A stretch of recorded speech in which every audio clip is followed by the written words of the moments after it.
Sikat pala siya. Ano kaya cause ng pagkamatay niya? Which kailangan ko mag-research about sa kanya para mabigyan niya siya ng hustisya.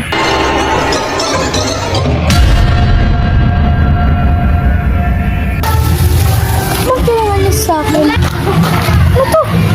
Wala. Sayang naman to pero kanina to. Ano ba kailangan mo sa akin? Bakit? Lagi kang nagpapakita.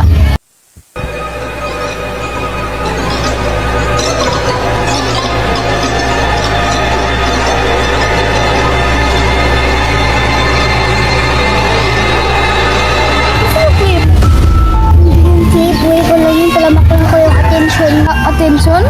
Bakit? Ano ba kailangan mo sa akin? Hingi ako ng hustisya at ikaw yung nakita kong tutulong sa akin. Pero bakit ako? Wala akong kakayahan para dyan. May kakayahan dahil sa bahay mo. Nandun ako sa ilalim. Pero, anong ilalim? Sino kausap mo? Wala.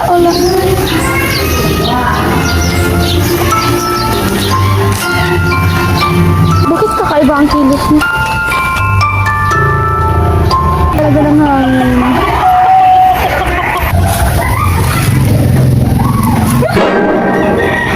Ano ba? Bobo, meron ba nag-aasang sa umaga? Meron, ikaw. Meron talaga akong sasabihin sa'yo.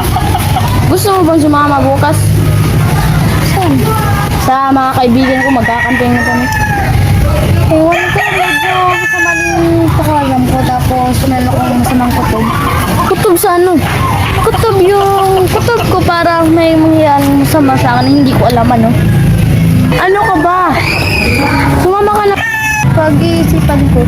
Sige, alis mo na ako. Masama pa sa yung pakiramdam ko. Sumama ka. May utang ka pa sa akin.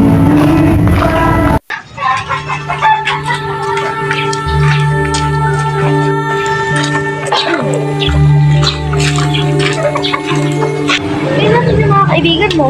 Wala dito. Wala namang tao sa CR naman yun dyan. Teka, abandon tong place at walang tao dito ah. Something smells fishy.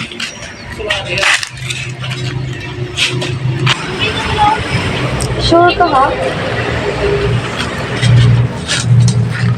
Naman dito eh. Pagod na ako. Baka nandito sa kabali.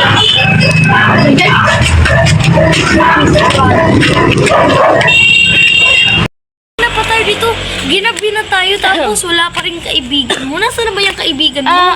Baka nandun sa kabilang apartment. Kanina kapag kabila ng kabila, pabalik-balik tayo, wala pa rin. Hindi, yun nandun yun. Sure ka ba? Sure ako dyan. Sige na, nagpapahinga muna ako. Pagod na ako eh.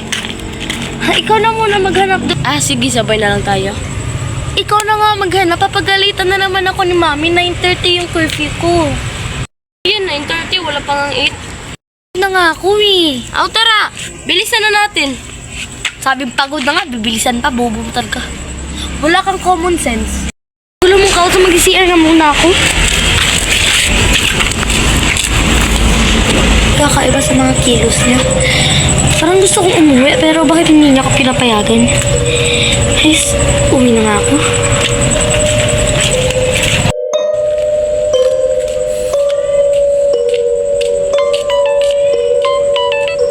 Hello, pre. Malapit ko na itong magpatay.